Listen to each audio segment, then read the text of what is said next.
Angin puting beliung yang terjadi di Badung, Bali merobohkan patung berbentuk bajra atau genta setinggi 45 meter. Akibatnya runtuhnya material patung raksasa membuat sejumlah bangunan di sekitarnya rusak.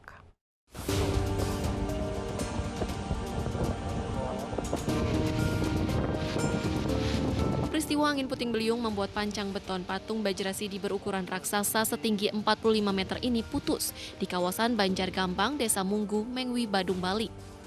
Runtuhan material patung yang berasal dari lantai 3 menimpa sejumlah bangunan di bawahnya hingga menyebabkan kerusakan terutama pada tempat suci yang digunakan sebagai penyawangan pura dalam sakenan yang berada di lantai 2 bangunan. Selain itu, bangunan rumah di sekitar patung pun rusak tertimpa runtuhan material. Tidak ada korban jiwa dalam kejadian ini, namun kerugian materi mencapai 3 miliar rupiah.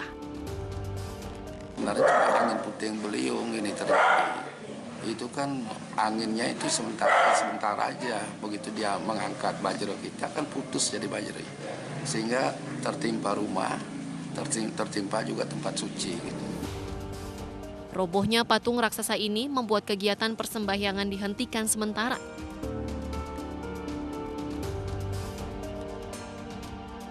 Sebelumnya, patung Bajrasidi yang dibangun pada tahun 2016 selama ini dikenal sebagai salah satu ikon Desa Munggu yang berarti membawa kedamaian bagi seluruh umat. Dari Badung, Bali, Alit Sidi, iNews melaporkan.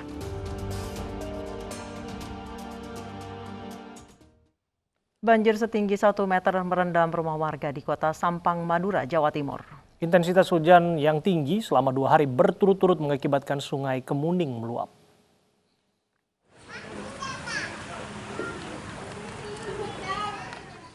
Sejumlah wilayah di kota Sampang, Madura, Jawa Timur terendam banjir. Bahkan ketinggian air hingga setinggi 1 meter merendam rumah warga di Jalan Garuda, Kelurahan Karangdalam dan Kelurahan Rong Tengah, Kamis pagi.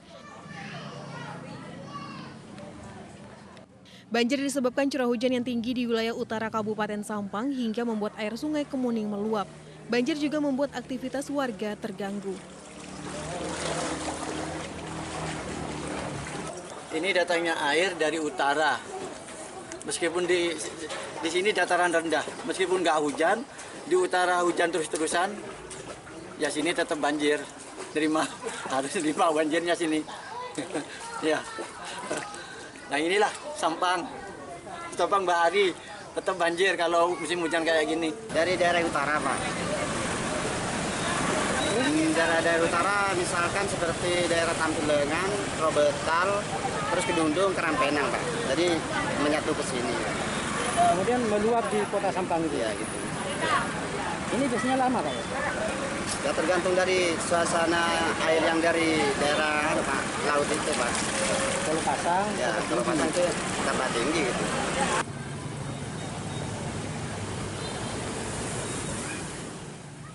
Selain intensitas hujan tinggi, banjir juga disebabkan karena air laut pasang dan membuat sejumlah akses jalan utama terganggu hingga pengendara harus berbalik arah.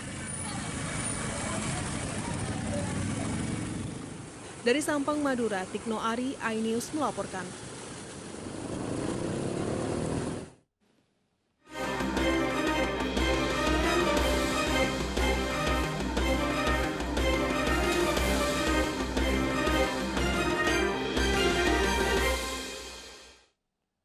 Anak dan mantu Presiden Jokowi dipastikan unggul dalam perolehan suara pemilihan wali kota. Hasil hitung cepat di kota Solo dan Medan, Gibran dan Bobi Nasution meraup suara terbanyak.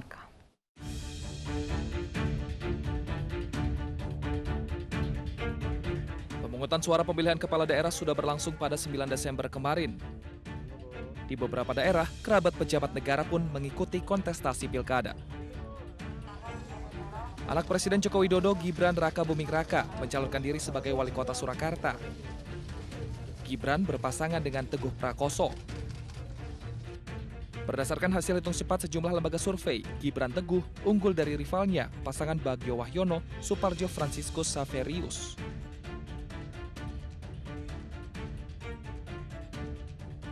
Tidak hanya Gibran, menantu Jokowi, Bobi Afif Nasution, juga turut berlaga dalam pemilihan wali kota Medan. Bobi didampingi Aulia Rahman yang didukung Partai PDI Perjuangan, Gerindra, PAN, P3, PSI, Hanura, Golkar, dan Nasdem unggul dari hasil hitung cepat.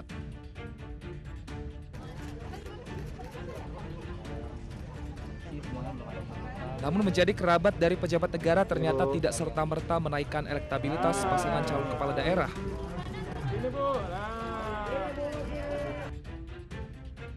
Karena dua pasangan calon yang berlaga di kota Tangerang Selatan yang merupakan keluarga pejabat tidak unggul dalam hasil hitung cepat.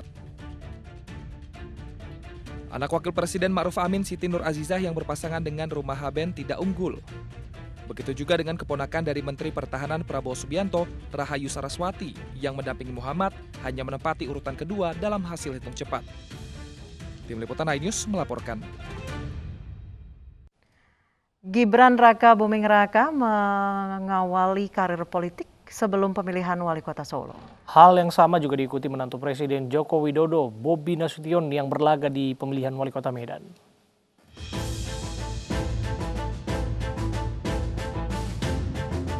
Nama Gibran Raka Buming Raka sudah tentu tidak asing lagi bagi warga Indonesia. Apalagi anak pertama Presiden Joko Widodo kini mengikuti Pilkada Kota Surakarta. Namun kiprah Gibran di bidang politik bisa dibilang cenderung baru. Sebelumnya pria kelahiran 1 Oktober 1987 ini berkecimpung di dunia catering makanan. Tahun 2010 ia membuka catering Cili Pari dan menjadi ketua Asosiasi Perusahaan Jasa Boga Indonesia di Kota Solo. Tidak sampai di situ, pria lulusan Management Development Institute of Singapore dan University of Technology in Search Australia ini juga mengajak adiknya Kaisang Pangarep membuka kafe yang menjual martabak pada tahun 2015. Sukses menjadi pebisnis ternyata tidak membuat Gibran berhenti pada satu bidang. Tahun 2019, nama Gibran semakin santer didengar untuk maju dalam Pilkada Solo. Meski baru berkecimpung di dunia politik, namun ternyata Gibran mampu mendapat dukungan dari PDI Perjuangan, Gerindra, Golkar, PAN, dan PSI. Gibran pun berniat akan memajukan kota Surakarta. Yang utama adalah percepatan pemulihan ekonomi dan pemulihan kesehatan. Dan sekali lagi, ini masih quick count, kita tetap menunggu hasil resmi dari KPU dan juga sudah saya garis bawahi ke semua pendukung-pendukung yang ada di luar sana. Hari ini tidak ada selebrasi sama sekali. Tidak hanya Gibran, menantu Jokowi, Bobi Afif Nasution juga mengikuti kontestasi Pilkada. Bobi mencalonkan diri sebagai wali kota Medan. Lahir di kota Medan pada 5 Juli tahun 1991, Bobi tergabung dalam perusahaan properti Take Group. Suami dari Kahiyang Ayu ini menempati posisi sebagai direktur marketing sekaligus sebagai pemegang saham. Bobi juga pernah menjabat sebagai Direktur Utama PT Perkebunan Nusantara 4. Sama dengan Gibran, nama Bobi kian santer terdengar sebelum proses Pilkada 2020 Kota Medan dimulai. Lulusan Magister Fakultas Manajemen dan Bisnis IPB ini digadang-gadang untuk maju menjadi wali kota Medan. Bobi pun berlaga di Pilkada Kota Medan bersama pasangannya Aulia Rahman. Tim Liputan iNews melaporkan.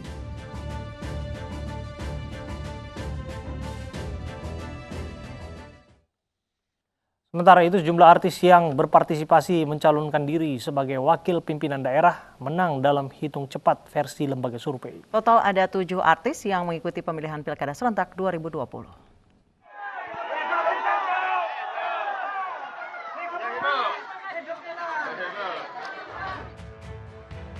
Euforia kemenangan terlihat di kediaman calon Bupati Indramayu nomor urut 4 di Desa Losarang, Kabupaten Indramayu, Jawa Barat sejak Rabu sore. Sejumlah pendukung paslon Bupati dan Wakil Bupati Indramayu Nina Agustin Luki Hakim mengucapkan selamat kepada pasangan tersebut setelah diketahui hasil quick count indikator yang memenangkan pasangan nomor urut 4 sebanyak 37,40% dan mengalahkan 3 pasangan lainnya. Dari zaman dulu sampai sekarang kemarin tidak pernah ada real count, quick count yang mengkhianati real count. Biasanya selalu selaras. Perbedaannya mungkin antara 1-2% saja. Seandainya kita kurangi 2% kemenangan kita di real count pun tetap masuk unggul. Masanya yang bagian pertanyaannya itu. Sahrul Gunawan pun memiliki hasil hitung cepat yang unggul. Ia mencalonkan diri sebagai Wakil Bupati Kabupaten Bandung bersama Dadang Supriyatna. Pasangan ini mengklaim unggul suara berdasarkan hasil hitung cepat dari Lembaga Survei Indonesia. Pasangan nomor urut 2 ini mendulang 56,38% dari seluruh suara. komplit. Sebelum dimulai, Kemenangan suara hitung cepat juga diraih Fadia Arafik. Artis yang juga penyanyi dangdut, Putri Mendiang Arafik, klaim unggul perolehan suara pilkada serentak pemilihan Bupati dan Wakil Bupati Pekalongan, Jawa Tengah. Kedua, saya tidak bisa ngomong apa-apa lagi. Yang pasti, saya akan membuktikan kepada seluruh masyarakat Kabupaten Pekalongan bahwa bukan semua orang pada saat kampanye janjinya manis-manis, ujung-ujungnya ngapusi, tapi kali ini saya akan buktikan bahwa apa yang kita lakukan itu akan terjadi. Fadia Arafik dan Riswadi diusung oleh Golkar, PDI Perjuangan dengan partai pendukung PKS, PAN, dan Partai Demokrat. Tim Liputan iNews melaporkan. 1, 2, 3.